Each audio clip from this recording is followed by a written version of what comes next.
Yes, people, what's happening? Welcome back to the channel. Welcome to those of you tuning in over on Chelsea Fan TV. And we're here again, another live stream, another daily transfer update, guys. And there's been more stuff going on today, like every day of Chelsea as we get towards the end of the month. More and more stuff seems to be happening. We've had the long-awaited announcement of Christopher Nkunku. We've had a £60 million bid for Kai Havertz from Arsenal knocked back. Could be an incoming bid for Gabri Veiga of Celta Vigo very soon. Goalkeeping situation. Is Kepa going to be the number one? Reported interest from Portugal, although I don't trust record anymore after those bastards did us over for Agate saying it was done. But maybe they're saying potential interest in Diogo Costa from Porto. Robert Sanchez, again, at Brighton, still seems to be a name that's linked. The Valencia goalkeeper who I can't pronounce his name, Marmashvili, I think it is, or something along those lines. Anyway, Mamadashvili. That's the one. Yeah, my Georgian needs a bit of work on it, but yeah, him. And yeah, loads of other stuff. Armando Broja going on the preseason tour to Portugal, the 21s, to get himself fit. There's loads and loads of stuff to get into, people. So as always, make sure you smash the likes on both channels. Subscribe to both channels if you haven't done so already. And let's get this show on the road. Ollie, thank you for coming as always, mate. Massively appreciate it.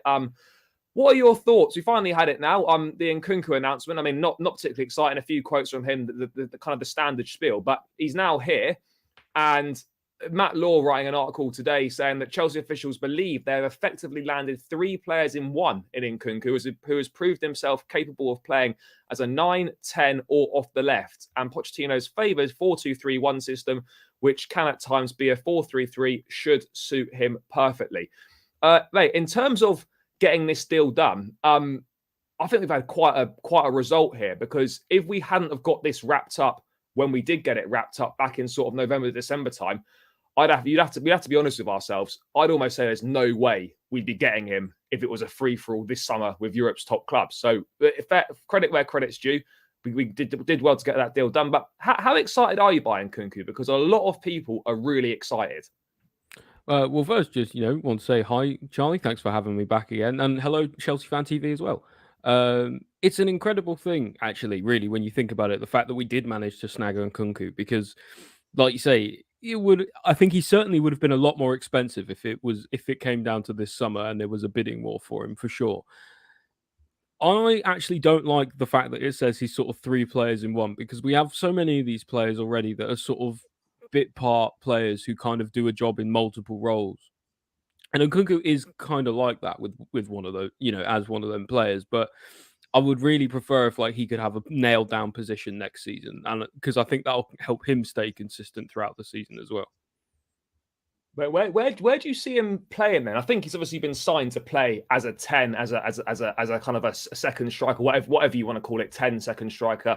Obviously can play as a centre forward if necessary. That's always useful to have that option up the sleeve. But I do agree with you. You've been down this route before with multiple players where the versatility, whilst useful within the squad, has actually come at a bit of a detriment for them in terms of kind of kicking on and actually being a success at Chelsea. I think Kai Havertz, who we'll get onto later, has perhaps fallen in victim of that as well. Versatility useful, but being shifted about every week isn't conducive to delivering top performances. But the fact, that he can play off the left if needed, maybe that, negates the need of us needing to go and sign another winger. Maybe we can get away with Mudryk, Madueke, Sterling, and then Nkunku and Jackson, who can both play wide, can maybe fill in as that 4th option if necessary. But I mean, how do you see him adapting? Because yes, he's different to the likes of Timo Werner and Kai Havertz. He's a bit older. He looks a bit more polished than those guys were when they arrived from the Bundesliga. But it is another Bundesliga signing.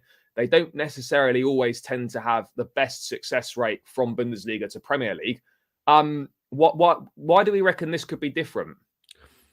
Because he's been a standout player. I suppose you could have said the same thing about Havertz and Werner, and they were putting up crazy numbers in the Bundesliga as well. But it seemed to me that Nkunku also has kind of a little bit extra, a little bit more about him necessarily. I'm not entirely, I'm not entirely convinced that he won't flop necessarily, because, like you say, coming into the Premier League from the Bundesliga, it's a difficult one. It's a hard transition to make, as we've seen. But I don't know. It feels like there's a good vibe around the club. It feels like, with the training, preseason coming soon, we're going to get into training. He'll have the opportunity to impress in pre-season. He'll be properly fit and raring to go. So I think about the transition, it's kind of about trying to hit the ground running. I suppose you could say that about the whole Chelsea team this season, especially Pochettino. But yeah, I think for Nkunku, it's probably about getting an early goal, I think. Yeah, I think that's going to be massively important for him, for his confidence. Just try and get off the mark as quickly as possible. Just to answer this quickly, Nkunku had a release clause. So basically, we tried to get him the summer before, and he signed a new contract at Leipzig with a higher release clause in there. I think it's £52.5 million we're getting him for. So that's the reason why he's costing that money, because of the release clause in the contract. Like if he didn't have a release clause, that's easily for me a 70-80 million pound football player, quite comfortably. Yeah, look, I'm excited for it. I mean, I think it's going to be. I think it's going to be different than Felix playing in the 10 role. Nkunku doesn't strike me as someone that's quite as intricate. Yes, he's good in the tight spaces, but I think he's a bit more physical. He's a bit more up and at him, gets a bit more stuck in, I would suggest, than maybe Joao Felix did during his time here. I think that's fair to say. What do you think the expectations are for Nkunku then for this season? Do you think he's going to be expected to chip in with, say, 10 to 15 goals? I mean, we don't want to put pressure on him, but what do you think Chelsea could be looking to expect from him? Because obviously he's been brought in to obviously create goals primarily, but also if you're playing regularly in that 10 position, you do probably need to chip in with at least 10 goals in the league. Yeah, it's going to be a little bit of a trial by fire for him, I think, because immediately in jumping into that kind of number 10 role, you've got to score goals and you've also got to create goals as well.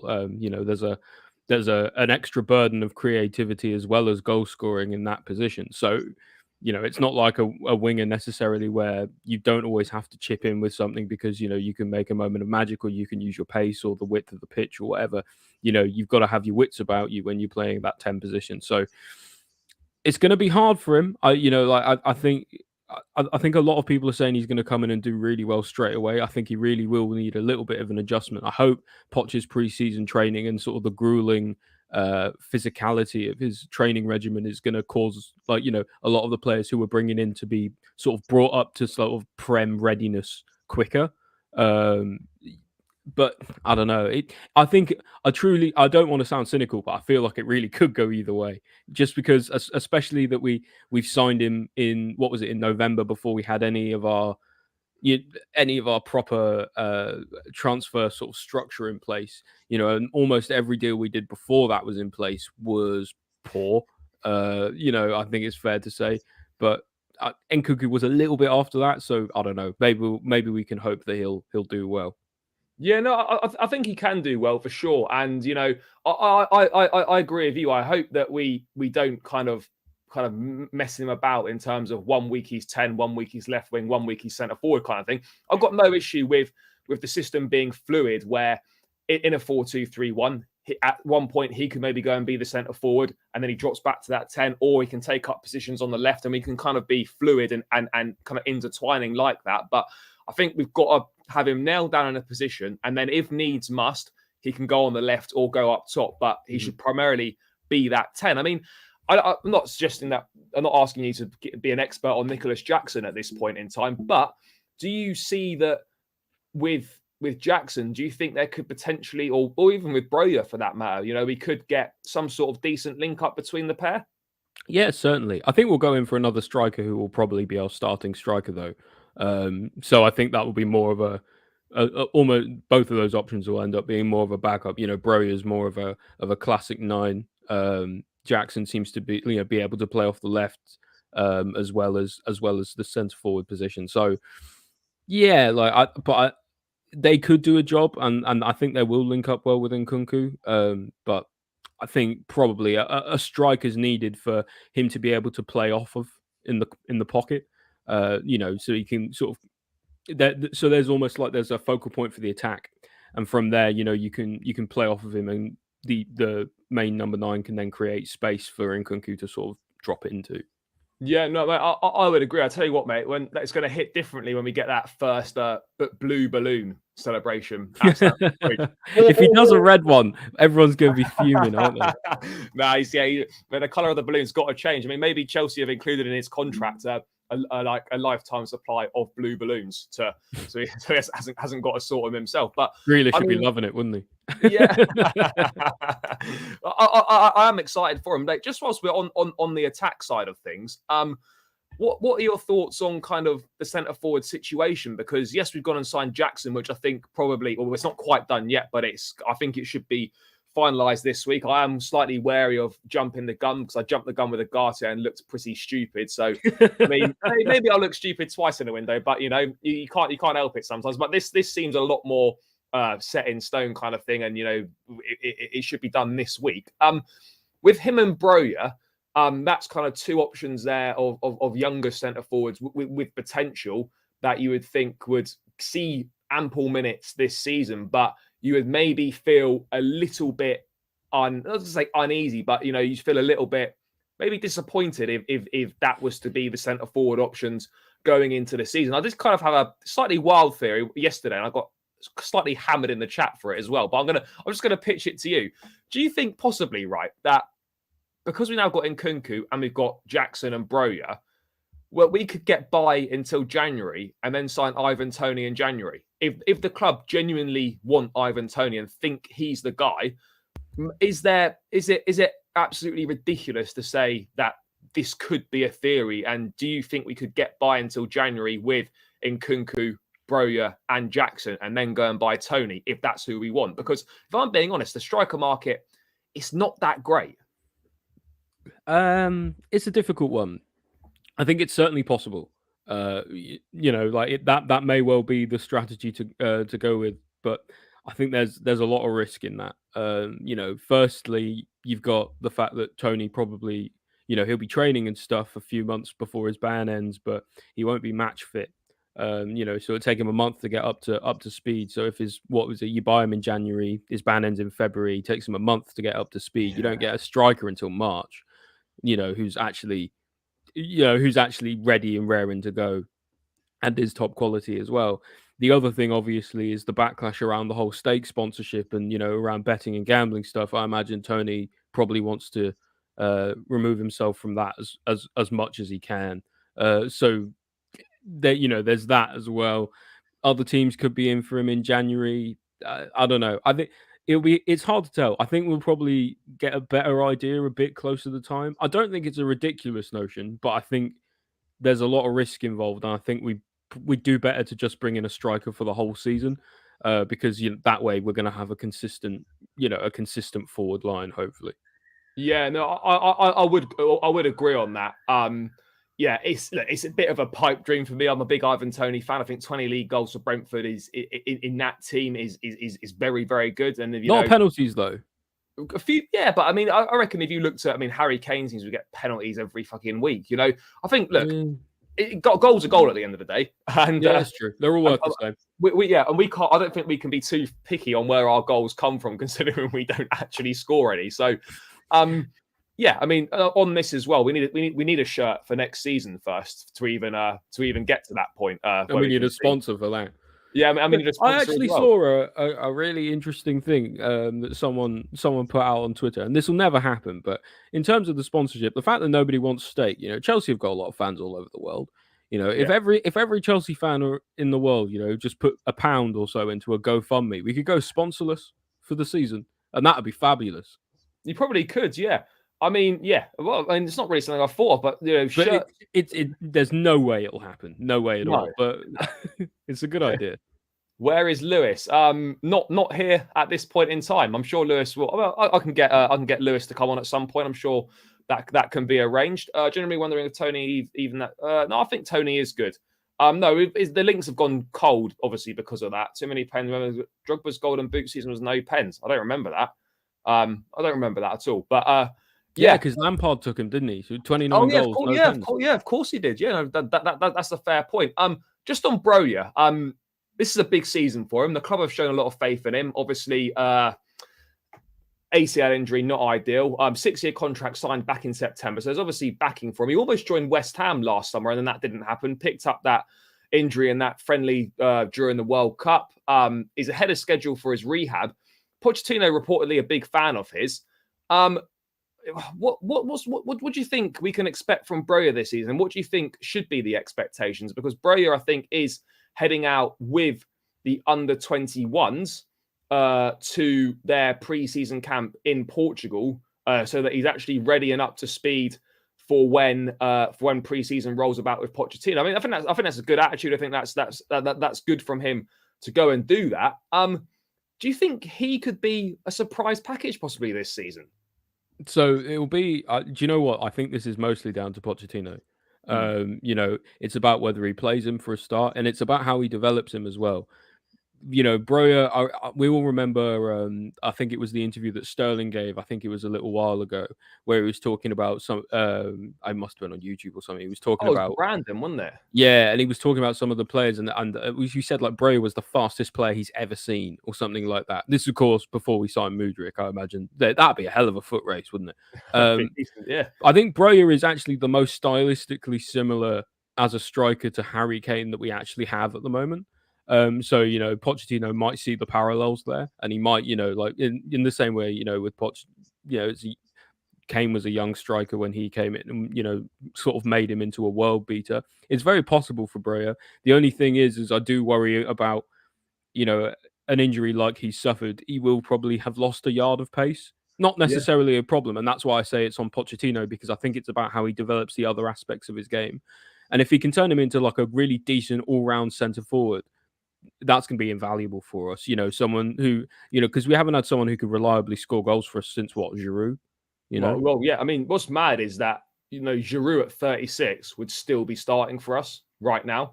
That's kind of how bad the sort of the centre forward situation has gone. But I do like Broja. Again, I agree with what you're saying. Like, A, we need to not put too much pressure on him, but B, it is down to Pochettino to see how much he actually plays him.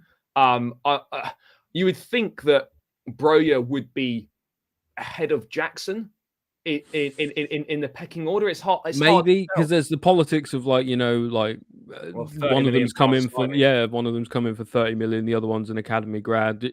You're always going to get the one who's been paid for is probably always going to get played at least at first. So it's a difficult one. I think some people in the chat are being quite fair as well on Broja. I don't think he set the world on fire either. He did all right in his loan at Southampton. Only for the first and then it kind of fell. Though. Yeah, and then it kind of fell January, off the boil. Did okay with us before injury. Feel like he was just kind of starting to get up to speed before that, and really kind of derailed him. So it will be a bit of a lucky dip, I think, whether he's actually any good or not anymore. But I guess we'll see. Yeah, no, I guess there's only one way to find out, and that's him playing. If they're that good at it's hard because we've not seen a lot of him. Because he didn't get that many chances until he got injured. Like when you look at games like when he played against Wolves and he came off the bench, took that goal really well. Even the 0-0 draw at Brentford last season, where he started and he didn't score, but he led the line pretty well. It's tricky. I mean, look, I don't think any Chelsea fans are going to sit here and say that he should go into the season as a striker, but I think he could be if he's and if he kind of focuses on his game and whatnot, and Poch, develops him well, then for me, there's no reason why he can't be a striker that maybe 10 goals in the league. Like I think we've got to start reasonably low, considering our top scorer last season was 9 in 47 games in all comps. So I think if we could start with maybe 10 league goals, I think for Broja, that's got to be, if he stays fit for most of the season, that's kind of got to be realistic. I think if you put in Nkunku at Camu, Nkunku, Cam, Jackson and Broja, and then Nkunku behind, maybe I don't know. I don't think he will be our starting striker. That's for sure. I think garbage is a strong word there as well. But not starting quality, I think. No, not starting, or certainly not right now. What place do you think we finished this season? 5th, maybe? I'd take a top 5. It's so hard to say right now because the business is not done, but we just have to get back in the Champions League for me. I don't. Yeah, like minimum 5th is what I really want. But also it feels a little bit like it could be maximum 5th as well, couldn't it? Well, yeah. I mean, to us right now, I'd take it. Pulisic can go now. Yep, and given Nkunku, how many players will be out? That is moving in the right direction. Jackson, albeit half a season wonder, smashed it at a league where defenders religiously park the bus. He did well. Again, we are looking at a small sample size. We have got to be careful. Not writing Broja off, but everyone's chatting like he's solid. I think he is reasonably solid, but again, it needs a lot more work, a lot more convincing. Broja's XG was good, but he didn't deliver. No, he didn't deliver, but he was injured for most of the time as well. But let's wait and see what happens on that front. But let's move away. Actually, just briefly, mate, on forwards, we think we need to sign one more. We know that Pochettino likes Cesaro.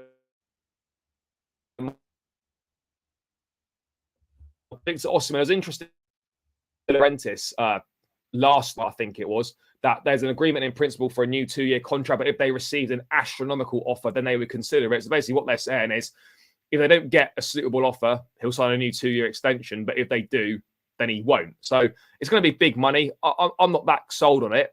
Who would you like to see come? That's kind of realistic. Because for me, I honestly think we're looking at Martinez or we're looking at Vlahovic. I can't see us getting anyone else. It's a difficult one, isn't it? Because I don't know. I'm not a big fan of Martinez personally. I think he's another one of these players who isn't really a striker. Vlahovic hasn't really set the world alight. Maybe there could be something could be done. I think really, if you look, you've got to be looking for an elite striker to lead the line, and really that's Osimhen or Kane. And both of which are going to be ludicrously expensive. Let's see what happens with outgoings, especially with everyone getting upset about us being investigated over the Saudi stuff because we're clearly cheating, obviously. Yeah. Let's see how much money we actually rake in from some of our sales. If we get 150 million from selling 4 or 5 players, no reason why we couldn't at least put a bid in for Osimhen or Kane.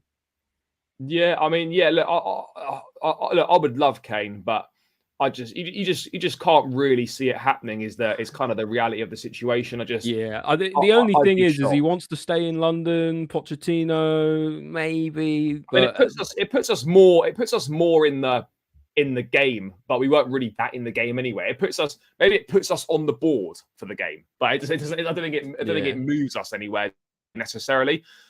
It's tough. It is tough to tell. But again, I would really have to feel that if this were to happen, Kane would have to really want it and absolutely force it and almost leave Levy and Spurs with no option but to do it.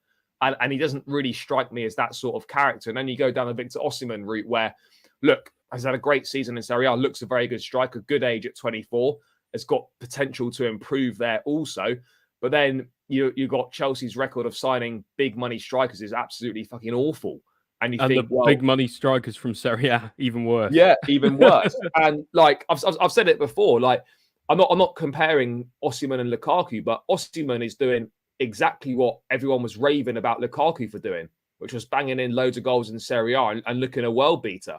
So I'm not saying that he would turn out the same way as Lukaku has at Chelsea, but there's always got to be that in the back of your mind. Maybe I'm being a little bit harsh. Maybe I'm being slightly overly cautious. I think it's just like cautious optimism. I think is probably the order of the day for everything around Chelsea at the moment. Next season could go fabulously well. It could also very much not. So, and it's going to take a lot of different moving pieces for everything to go well. And there's no way to predict actually, what's going to happen. So, yeah. Yeah, it's going to be tough. I mean, part of me feels that maybe we'd be better off just going with a slightly more of a tight-knit unit, maybe with not having a big name centre forward and just going with players that are prepared to work hard. Maybe you're like a rung down on the ability front, but they've got better work rate, better attitude, better character and sort of things, which actually would make up more for a slight lack of ability compared to a top name. And maybe we're better going down that route, being a team of maybe slightly more up-and-coming players with no sort of big standout names. And that might be a better way for us to go rather than just kind of almost trying to be like a bit of a Galacticos or have like a big marquee signing at the top end of the pitch. I get it that everyone wants that big name striker. It's not just Chelsea fans, it's all fans everywhere wants a big name striker. But maybe we'd have more success if we just played more as a team and had more team like based players than just having one real big name centre forward and kind of looking to build the team around them, and they're on more money than a lot of other people and all that sort of business. I mean, I don't know. I mean, what are your thoughts on that, mate? Do you think maybe it is time for a change of tact and just move away from sort of like having one or multiple superstar players and build more of a team ethos? It's hard to know. I think Pochettino does probably instill that kind of rhetoric in his teams, that it's more about the team than individuals, and I think any good team probably espouses that as well. It could go either way. I could see a situation where we do, just end up with Jackson and Broja. I think that would leave us really light up top next season.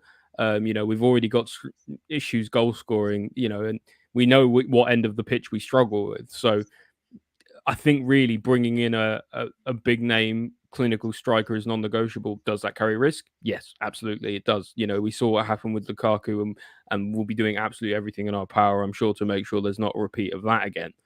But I don't know, like, I think we really need a striker, man. I think we really need a strong, good striker. Obviously the other option that is being touted around a bit, Kolo Muani from Gladbach. It's expensive though. It is expensive, yeah, but I don't know, maybe slightly less expectations from that. I mean, depending on sales, it could Mbappe happen? Probably not. But no, probably not. But I mean, I suppose. But listen, yeah, I mean, if anyone would try, it's Bowley, right? Yeah, I mean, I think we'll see that he's going to try, but yeah, Watkins, that's not a bad shout. No, he's okay. He's okay, but again, you're probably paying 50-60 million for him, though. But this is the point. I think we have to come to realization that for the level of striker that we want, there's going to be no freebies. There's going to be no handouts. You are going to be paying north of 70 million pounds, whether you like it or not.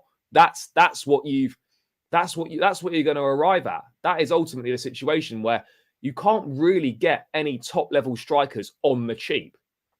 That's kind of the reality of the situation. Even if, Vlahovic, again, like, I like Vlahovic and he was decent at Fiorentina. I don't know if playing under Allegri at Juventus really suits his style of play.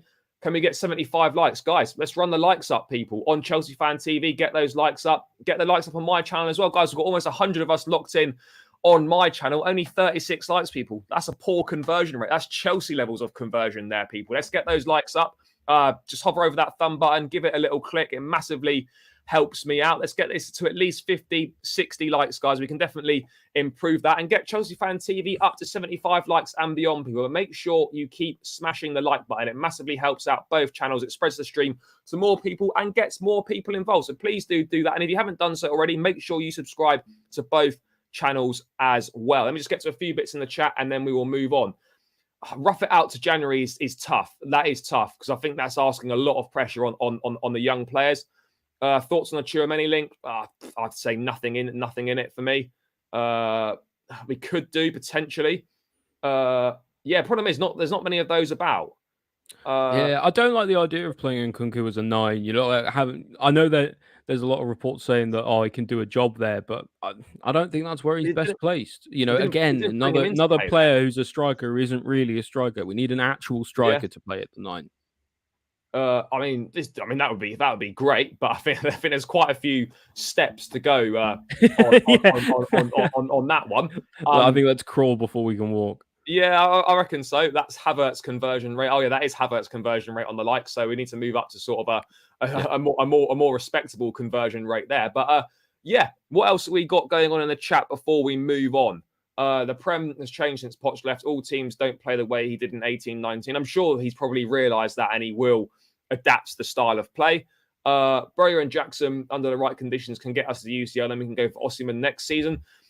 Again, I still think that's a massive gamble. Look, I'm not saying that those guys can't do it, but as Chelsea, you would be looking at it, you'd be slightly concerned. When you look at the strikers that the top teams have got, Haaland, all right, Arsenal with Jesus is not amazing, but they might go for someone else. You then look at Liverpool. Liverpool got decent forwards. Spurs obviously got Harry Kane. Newcastle got Isaac, who's a top player. Look, most of the top teams have got a very good centre forward. So I'm not saying it wouldn't be possible, but you're taking a massive gamble. And right now, after the season that Chelsea have had, I don't think you can take that big a gamble. What about Julian Alvarez from City? He signed a new contract till 2028. Yeah, but he's playing second fiddle behind Haaland. Something could tempt him, play with Argentinian coach, maybe Enzo as well. I just look at that as virtually impossible. Would be my feelings on that. But I mean, we're already talking to City over Kovacic. I don't know. I'm just saying, don't rule it out. What else have we got? I mean, Mitrovic I get on these streams. Mitrovic gets mentioned by loads of people. People love him. I don't really get it. I know that he does all right. Bad, but like he's kind of like he's a Fulham level striker, like and that's fine, and he does really well for them. But that's not who should be leading the line for Chelsea. If you don't want someone like Vlahovic, or you don't want someone like Kolo Muani, or you don't want someone like Osimhen, don't recommend Mitrovic. That's a step down. I'm excited for Mudryk next season, by the way. I think it's a good thing that he's going to go and play with the 21s for Ukraine, build some confidence back up. And ultimately, we need to remember he's not played a lot of football. He hadn't played since November when he joined in January. He didn't get a massive amount of games in during the last part of the season either. So yeah, I'm excited for him. Again, needs developing, needs coaching well, needs a consistent run of games. But I think he's got the skill set and the ability to be a very important player for us. I mean, what do you reckon, mate? Yeah, I think Mudryk's got a really good opportunity to kick on next season, and I think we need to start seeing a little bit more from him. We know that he's a determined individual. We also know that maybe sometimes he gets a little bit distracted with off the field stuff. So it's next season. It'll be about him putting his head down, working hard and breaking into the team and scoring goals. This is one thing that I'm gutted never happened. We never played Alonso up front. Whoever made Marcus Alonso a left-sided player has robbed us of one of the greatest strikers of our generation. Honestly, he was Chelsea's best finisher, arguably Chelsea's best finisher for years. He was a clutch finisher. He would always pop up with a huge goal. Always, mate. It baffles me why it never happened. We had so many troubles up top, and playing Alonso at like wing back or whatever. He wasn't a very athletic bloke, and so he did struggle there defensively. Why not play him up top? He was all right. He's tall enough. He won headers and things like that. I don't know. It made more sense to me to play him as a striker than a wing back, but I don't know. Yeah, Ramos would be very expensive from Benfica. I don't think Rui Costa wants to see us rocking up to the negotiating table anytime soon. Again, after the Enzo debacle, but Ramos has not really been any links with anyone really. Slightly off the mark. Why don't we try and get a goalkeeper like Martinez? I think he's on the list, and we are going to move on to goalkeepers imminently. That's not gone so well for me there in the dark. Better sort that out. Yeah, I'll deal with that in a sec, guys. I've temporarily gone in the dark. Don't worry about it. Mate, in terms of goalkeepers, what are your thoughts there? Because we had the news yesterday that coming from Tom Roddy and the Times, which is he's pretty reliable. He's pretty good. Saying I don't know if this is guesswork or who he's been speaking to, but saying that Kepa is set to start the new Premier League season as first choice. Pochettino is expected to favour Kepa for his distribution skills. First of all, mate, what are your thoughts on that? I think we know that we need a new goalkeeper, no two ways about it. But with the goalkeeping market looking a bit difficult, maybe we're not able to get who we want to get. And maybe if we allocate the goalkeeper funds to midfield and forward, this perhaps wouldn't be a complete disaster, given the fact that defence really wasn't the issue last season. It's the fact that we scored 38 goals. I mean, what are your thoughts on? I think every Chelsea fan knows that Kepa is not really good enough long term, but for one more season, if we can't get who we want, I'd actually rather us use him again than just bring in a keeper for the sake of it. Yeah, I could see that. I don't like Kepa as a goalkeeper. I think this isn't people who watch your show probably this isn't new to them from me. But I think Kepa sort of. The problem with Kepa for me is that keeping him in goal makes it so the back line is less confident and they're more likely to make rash decisions and mistakes because he doesn't inspire confidence. Hopefully when we get a DM, hopefully it stops people shooting from midfield quite so often. So maybe it'll take away one of his biggest drawbacks is that every time someone shoots from outside the box, it goes in against him. So I don't know. I would prefer, I don't know. I've seen news about Mamadashvili. I wouldn't mind him being starting striker as long as we get a new backup keeper. Well, we're going Because to I have to think, get someone in, aren't we? Because yeah. So Mendy's gone. I think, I think regardless, Kepa might at some point lose his spot anyway to whoever that is. So, someone like Mamadashvili might be a good shout. We were sort of priced out of Onana, so it doesn't look like that's happening. And if that's the case, Maignan won't happen either. Just on Onana, do you think we generally feel that we're priced out, or because part of me thinks maybe we have been priced out, maybe we're not prepared to go above what we feel the player's worth, and that could be plausible.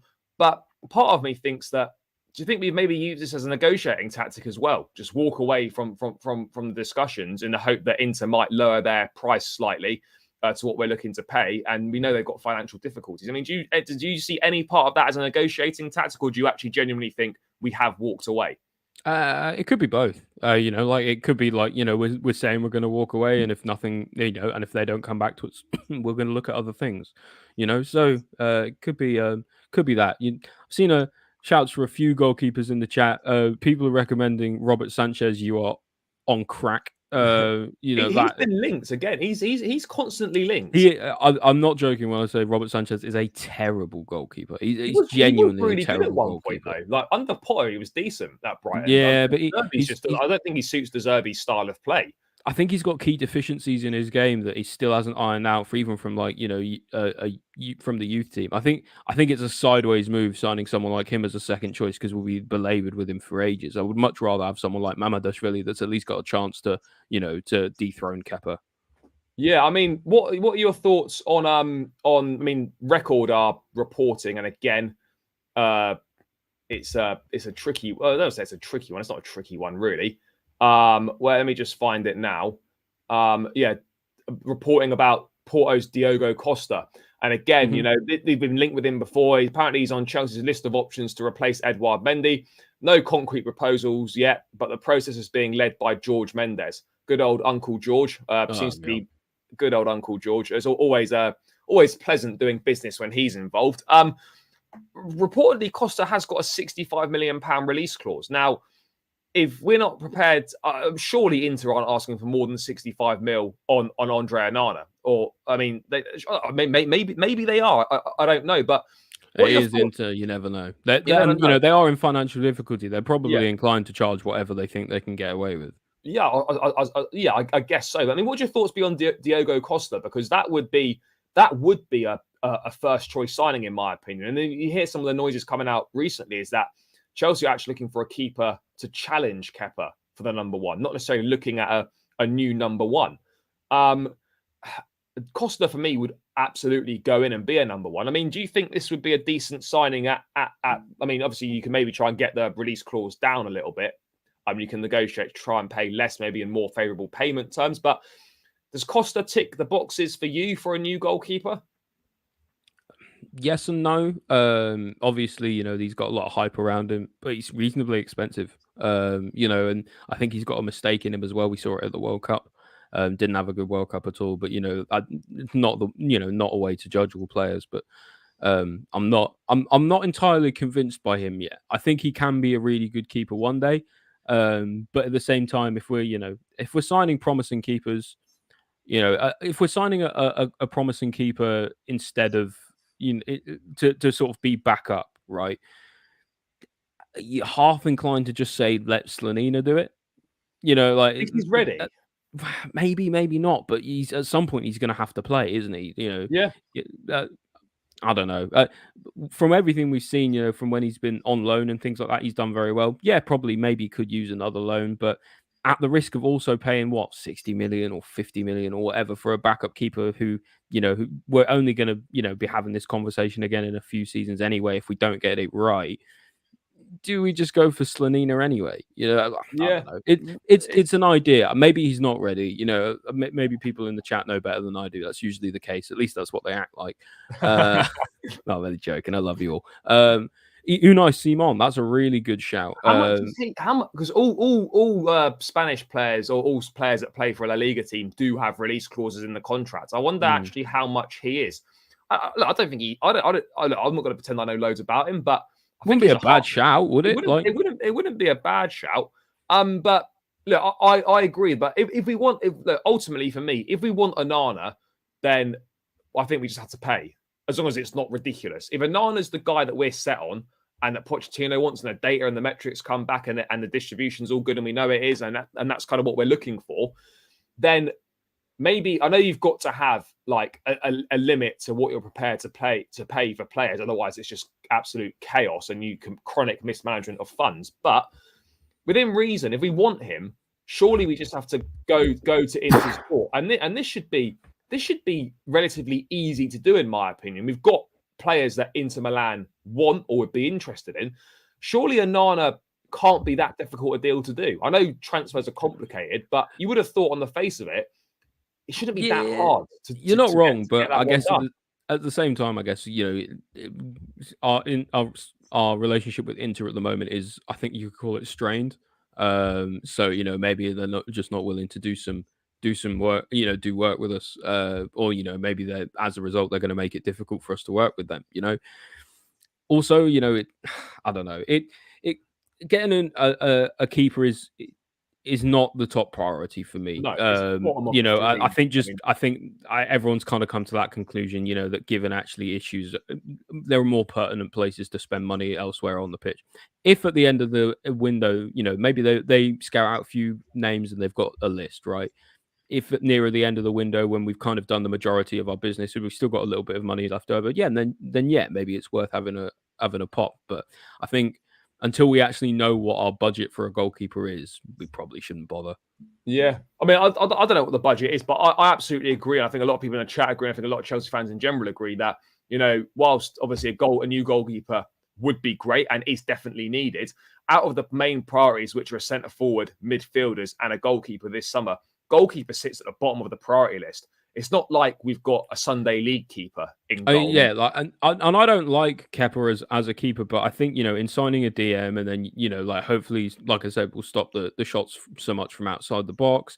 And he did have a good season for him last season, you know, in terms of like his own personal statistics and attributes. Yeah. You know, probably overall saved us about as much as he cost us. So hopefully next season he costs us less than he costs us less than he saved us. Yeah, I mean, hopefully, as you say, with better, you know, with better security in midfield and whatnot, and things like that, maybe it will be a bit easier. Kai Havertz to complete his Arsenal move tomorrow. I don't know where people are seeing that. Maybe that is true. I don't know, but yeah, Havertz should be done. Will be done reasonably soon, I would imagine. It's a funny thing, isn't it, Havertz? Because I don't think anyone's really all that sad about it. You know, like, people are a bit annoyed that he's going to a rival, but if he was going anywhere else, no one would be bothered. So, you know, and it's interesting to see the relative sort of like lack of reaction from him. Yeah, well, I think people are just kind of accepting that, you know, he's been here for 3 years. It's not been good enough. So update from Fabrizio very quickly. That kind of nicely segues us off goalkeepers and into midfield. I just want to. It's on Cesare Casadei. I think it's to do with there won't be any buy options or anything in this. So Chelsea will not include any buy option in Cesare Casadei's next loan deal. This is the plan. Casadei also happy at Chelsea. Trust the project. Many loan bids are on the table. No talks with Juventus. They're happy with their own talent. So that's kind of fairly standard. I guess that's what we were expecting. Teams will always try and take advantage of us. What else have we got here? Let's lean in Kepa. Yeah, maybe. Yes, hello, mate. Big up, John.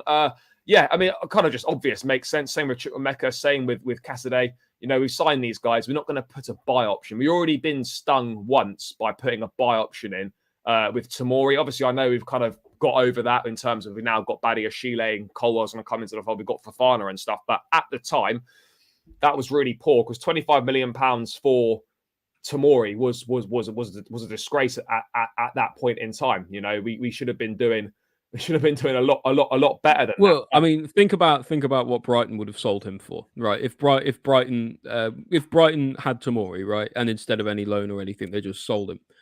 Yeah, 60, 70 million probably. Oh, right?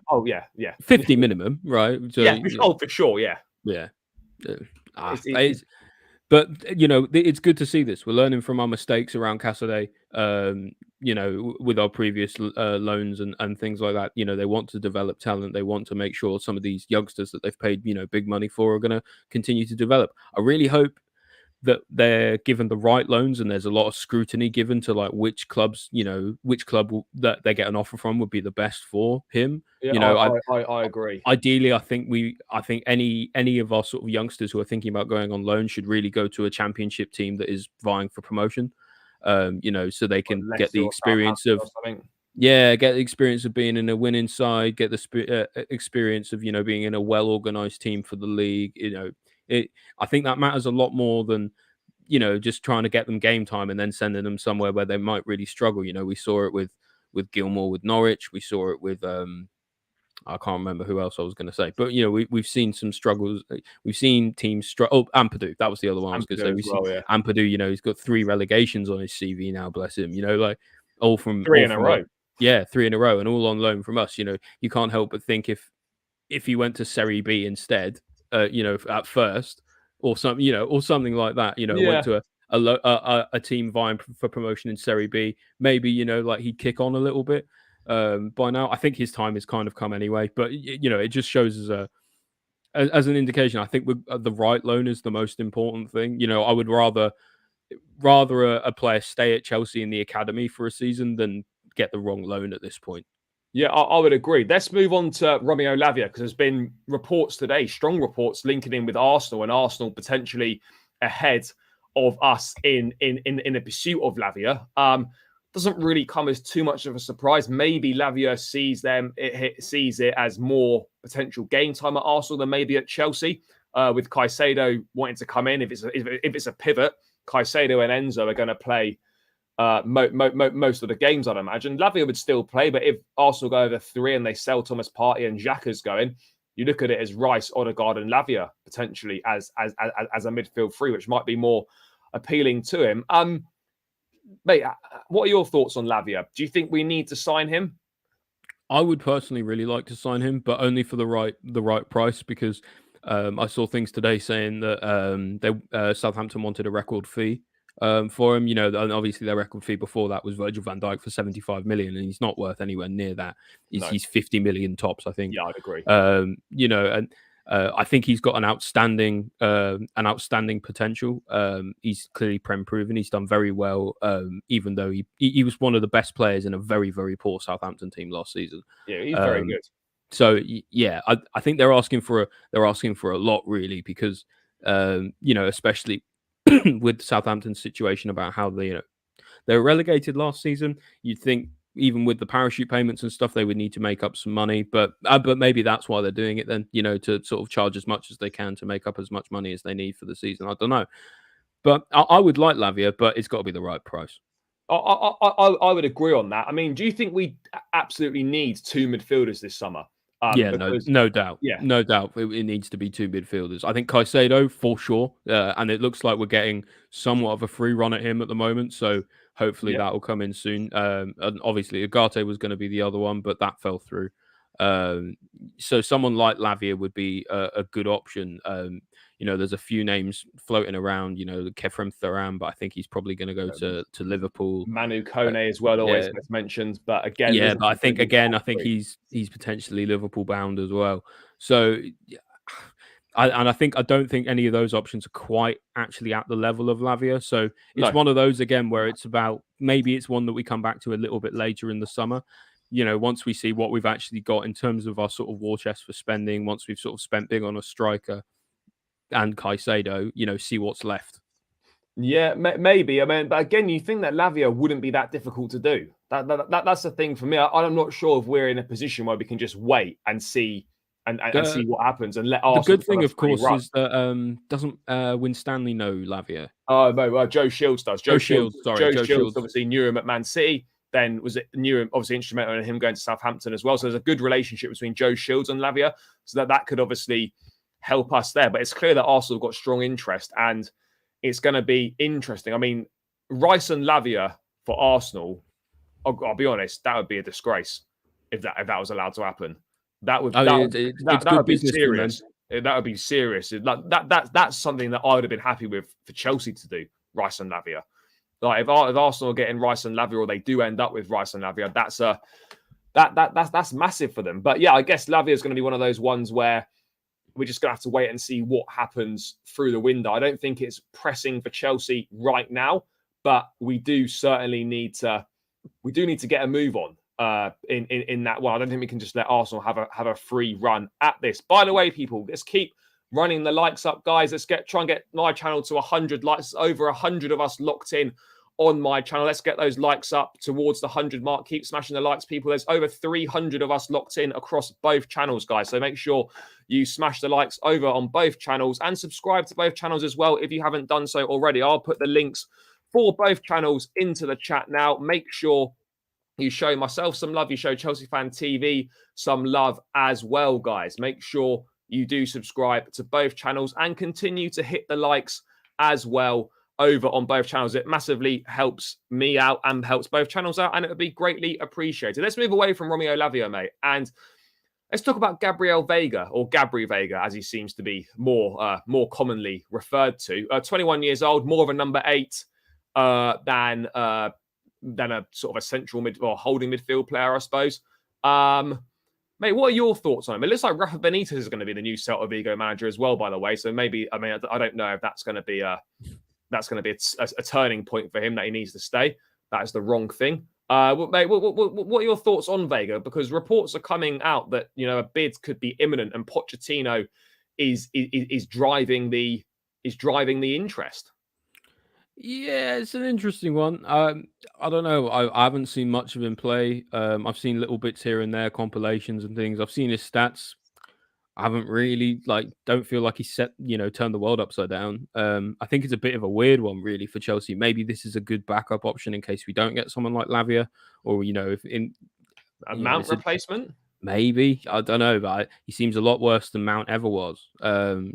So I don't know. I'm kind of inclined to think of a bit more with the people in the chat. Do we really need him?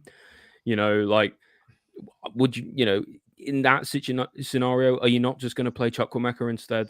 Would that be a better option really than paying some random geezer from Celta Vigo? I don't know.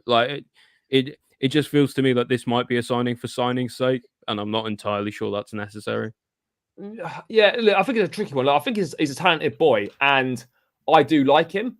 But I think again, it depends on if Mount and Havertz leave. There's definitely room for him in the squad, and I think if Pochettino likes him, then for me, I'm on board with it. Yeah, we can have our own opinions about players and certain players who we think we should and shouldn't sign, but ultimately, if the manager wants him and he thinks that he can make it work and make him be part of the squad and the team, and it's going to be a success, then I think we have to try and get on board with that. Yes, 21 years of age, an exciting European talent. It seems to be the route that we're going down at the moment. Would need work, would need development, but he does have an eye for goal.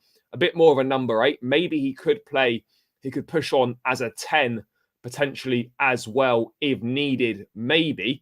I think at £34 million, the release clause for that sort of price, similar to Jackson, I think those, again, low risk, high reward signings where even if it didn't work out in 2 or 3 years' time, he's 23, 24, you'd probably make a profit on your £34 million, or you'd at least get your money back. So you look at it that way, and I think these are the types of deals that maybe make sense for us. Could be better, but at the same time, is he better than someone like Gallagher? I'm not sure. He's got more of an eye for goal. Yeah, maybe more of an eye for goal, a bit more offensively important, and then we do need that. But at the same time, it's I don't know. I don't know. This isn't a signing that really excites me. But if Poch wants him, then I want him. So I mean, yeah, I think as of this point in time, I don't think we definitely need him right now. But if the players go out that we think are going to go out, then I think there's definitely space for him in the squad. And as I said, at £34 million, I think you could certainly do. I think you could certainly do a lot worse. In my opinion, who's replacing Nkunku? What in terms of rotation? That's a big question. I don't think we've got anyone yet. I think we will have to go and sign someone. I mean, if Mount was staying, it would definitely be Mount. But if Mount doesn't stay, which is looking likely, you think we'd have to go and sign someone, wouldn't we, to play 10? If Mount and Havertz go. I don't know. Everyone in the chat seems to be an absolute expert on Vega. So, like them, I guess they know him better than I do, and they seem to say he's technically proficient enough. So, it's good to hear. It's encouraging. But yeah, I mean, but do you agree that we need to buy someone if Mount and Havertz go? Yeah, for sure. Because I don't know. I personally don't want to sign someone like Vega because I don't think it's a step. Like I think it's a lateral move. I don't think it's an upgrade. But but that's fine. I guess I guess we do need someone, and if he fits the bill, then he fits the bill. Yeah, I would agree. We got this. This is the thing, right? I'm all for giving players chances, right? But the first thing that will happen if Nkunku gets injured and our backup options Chukwuemeka in the 10, people are going to be fuming. Like that's just kind of how it works. People are all for this sort of thing now. I guarantee, right? If it gets to the first game of the season and Nkunku is injured or for whatever reason or can't play, and we're playing Chukwuemeka in the 10 role, I don't think there's going to be that many people that are happy about it. And I know you have to arrive at a point where these players do get a chance, but I don't look at do you look at Chukwuemeka as a 10? I wouldn't say he was. I don't know. He's kind of more of a box-to-box midfielder, but he certainly can play as a 10. His progressive carries and progressive passes are very good. So that would indicate that he can at least play in that position. I don't think it's his best position though. It's a bit of a funny thing, really, that we are going for a 10 because I don't know, and this isn't something you'll hear me say very often. If we were going for a 10, we might as well have stuck around and kept someone like Yao Felix, who is for all intents and purposes a 10 really. And so it seems odd that if we desperately need a 10, that we're going for. I don't know. We're going for, for a position that actually doesn't really exist in football anymore. Would you be keen to get James Maddison? I think he's all right. I don't think he takes us up a level. I don't think he's better than Mount really. But I think he scores more goals. But yeah, I mean, I like Maddison. He's not better than Mount when Mount's actually playing well. No. I think that's probably fair. I'm a big Maddison fan, but again, I do agree that if we're gonna sort of the players we're selling, like I'm happy to sell these players, but it's on the proviso that the guys we get in to replace them are significantly better or are better. I wouldn't say that Maddison is significantly better than a Mason Mount on form. But again, people have different opinions on it. I like Maddison, but ultimately we have to make sure that we have to get players in that are going to be an improvement. So Vega, let's wait and see what happens. It is a cheap release clause. So again, that's one of those you could look at as as a bit of a low risk, high reward situation. But people are saying about Ryan Cherky as well. I know he's not. Yeah, I don't think he's actually plays as an attacking mid. I'm not sure where he plays for Lyon. I think he plays wide. He does play well for Lyon. I mean, he's another exciting talent. But again, he's kind of one of them though that he's not going to do any defensive work. And at the 10, if he was going to play at 10, the 10 is a position where you do need a little bit of tracking back and defensive work. So I'm not sure that's the best fit. No, maybe not. I mean, Datro Fofana again is getting a few shouts. He's going to go out on loan. The plans to loan him out somewhere in a European league. So yeah, I don't think he's ready for the first team. Yeah, agreed on that. Maddison's been all right for Leicester, but agreed it's not been his better one. Mate, what do you think of this Arda Güler? He's available for €17.5 million. Did you see the goal that he scored for Turkey against Wales, where he smashed it top bins? No, I haven't seen it. He plays. Who's he play for? Is it Fenerbahce? I think it's Fenerbahce he plays for. Yeah. But again, the kid's 18. He's been playing for Fenerbahce. Looks like he could be a good player. But if we're not sort of too pleased about having Vega, then is Güler actually any better? Yeah, and you're just bringing up the same questions about Chukwuemeka and players, pathways and all the rest of it. And if you sign 1 million young players, what actually happens when the young players get to the right age to play? And I don't know. I'm not entirely convinced that he would be the right buy for us right now. Maybe for the future, if we have a little bit of money left over, it might not be a bad shout because he seems like a very promising young boy. But I wouldn't make his signing a priority. No, I wouldn't either. And there's not been any links from Chelsea to him. So yeah, let's wait and see what happens kind of on this midfield situation, on the Gabri Veiga sort of situation. Enzo Lefebvre, that's a good shout as well. Sorry, Who? Enzo Lefebvre. Someone's in the chat Yeah, saying Enzo Lefebvre is a decent shout. I'm a bit concerned that nobody's been in for him yet. Nobody no seems one's been to. in for me. I think he's still at Lorient Yeah, interesting, in League especially Up. with how things are going with like Bournemouth and stuff. I would have expected maybe with Bournemouth and Lorient because they have a new relationship now. I would Yeah. have thought Bournemouth maybe would be able to go in for him, but it's maybe he's waiting out for a better offer. Yeah, mate. You obviously it's a fair point. You do never know really. Mate, I just want to get your thoughts on this Kovacic stuff as well. Obviously, that move's going to be wrapped up pretty soon. Do you think 25 million is a good price for Kovacic?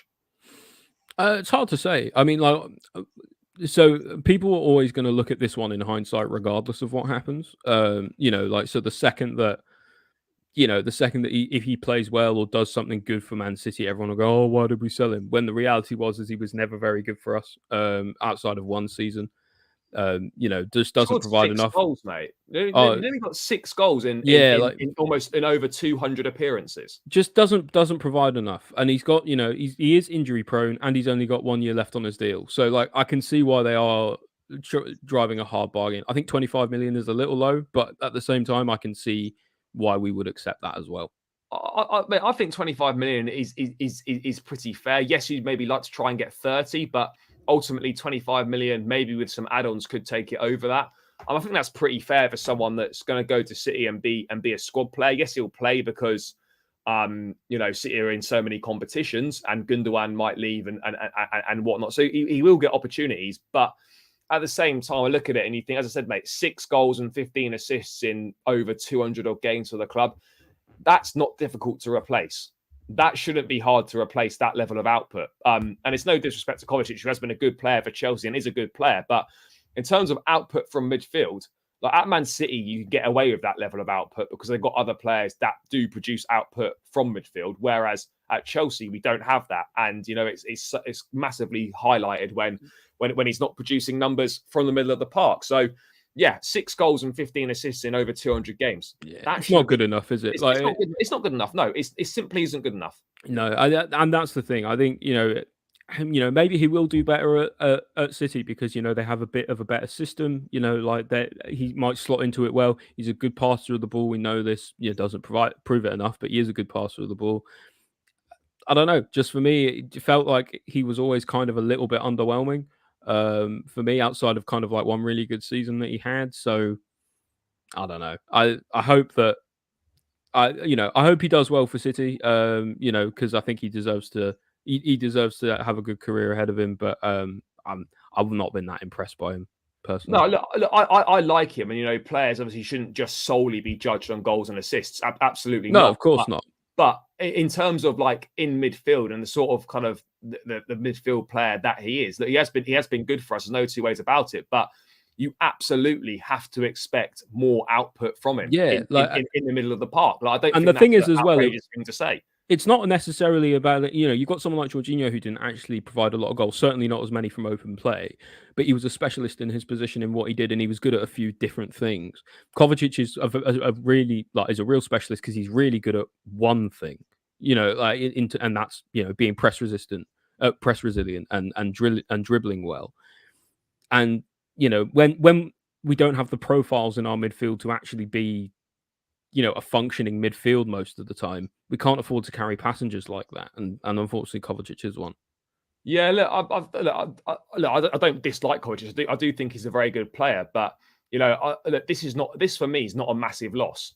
It really isn't. His performances have been on the decline for the last 12 months, and if people disagree, that's fine. But from my perspective, I think it's clear that his head's not been in it for the last 12 months. His level of performance has definitely dipped as well. His influence on Chelsea games has dipped as well. And I think, this is the right time for a parting of the ways. And he wants a new challenge anyway. He doesn't even want to be here anymore. So, yeah. Yes, and as you can see from his performances for Croatia, which are always good, and it annoyed me a little bit about the way he's conducted himself a little bit as well, saying he was going to go get surgery and then he didn't. And, we had to manage his minutes before the World Cup because apparently he was nursing a knee injury. He went to the World Cup and then played every game, started every single game for Croatia. And there was didn't seem to be any sign of that knee injury at all. Came back injured again. came back and he was injured again. So I'm not saying that he's like dishonest or whatever, but that something wasn't really quite adding up there. But yeah, I do agree that ultimately for the last 12 months that the performance levels have not quite been there.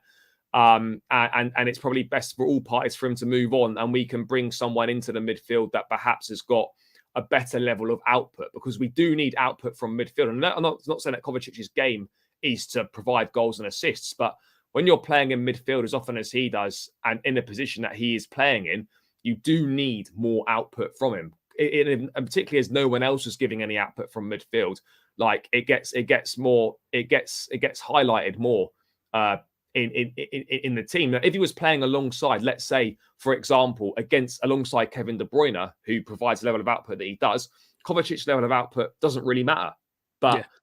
But in the Chelsea team, his level of output did matter because we had no one that was producing any numbers from midfield. Yeah, it is fair to say in Kovacic, you can't judge him on his lack of goal and assist solely, and also it's fair to say that that's him struggling for that is a symptom of our whole midfield struggling for it as well. So it's not just him, but he's one of the easiest to sell on this summer, and yeah, like you said, new challenge, I think. Yeah, I absolutely agree, mate. Absolutely agree. I mean, just on the Caicedo stuff, just to kind of round things out, mate. Do you expect? I mean, what sort of bid do you think is going to go in for him this week? Because it's obviously very rare that the first bid gets accepted. I mean, what sort of offer do you expect Chelsea to go in for? It's probably going to be my guess is it's probably going to be about 75-80 million. You think it'll go straight in at that? They reject a 70 million in January from Arsenal, so it's like you've already got a little bit more of it. You're already kind of at that level, really, if you're looking at making in a bid for him. I think ultimately he'll probably end up going for 85 or 90 million.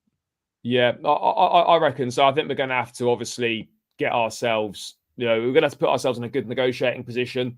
But yeah, look, I think Caicedo is going to be good for us. I think it'll be. Do you think he's going to complement Enzo well, particularly if we play a pivot? Can you see that those two working well and complementing each other well? Yeah. I mean, Caicedo is not necessarily a natural DM, but he is someone who is able to sort of destroy a little bit in the middle of the park and allow Enzo to get up the pitch a little bit more. I think ultimately, I would actually almost like if we played a midfield three and had a third midfielder in there, maybe one who is even more willing to just sit or whatever. But I don't know. I think they'll work well together, even in a pivot. Mate, I just wanted to round out very quickly with what have your thoughts been on this whole sponsorship situation? Because obviously the stake stuff came out before the Paramount thing did, which actually makes the stake thing, whilst not great, you can actually understand it a little bit more because of the position that we've been put in. I don't quite understand the full complexities of the Paramount deal. Supposedly, it's not allowed for whatever reasons. But I mean, what have you made of the whole sponsorship situation? It's a difficult one because, for all intents and purposes, you would probably expect something like Paramount to have been able to go through without there being too much difficulties. But the fact that the owners didn't do their due diligence when looking for that deal in the first place and thinking that it could have must have done, surely. But it kind of collapsed out of nowhere at the same time. So it's kind of left us in a funny situation with having to go for stake, which I do not personally want to do. But I appreciate that at this point it might be the club's only option to get a decent fee for a shirt sponsor for a season.